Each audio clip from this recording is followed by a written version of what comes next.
The autumn wind was cold, but Leo's coffee shop was always warm. Every Tuesday at 4 p.m., an elderly man named Arthur would come in.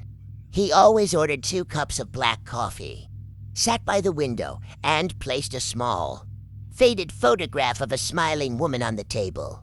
He would talk softly to the empty chair across from him, sharing stories about his week. Leo never interrupted. It was a beautiful, silent ritual of a love that refused to die. Months passed, and the winter snow began to melt.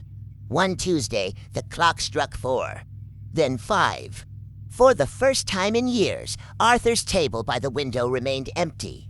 The next day, a young woman walked into the shop. Her eyes were red, and she held a small cardboard box. She approached the counter and looked at Leo with a sad, gentle smile. "You must be Leo," she said softly. "I'm Arthur's granddaughter. He passed away peacefully on Sunday." Leo felt a heavy ache in his chest. He looked at the empty table by the window, now cold and dark. The granddaughter reached into the box and pulled out a small, neatly wrapped package. "Before he went, he asked me to bring this to you." Leo opened the package. Inside was the faded photograph of Arthur's late wife, Sarah, on the back, in shaky but elegant handwriting. Arthur had written a final note.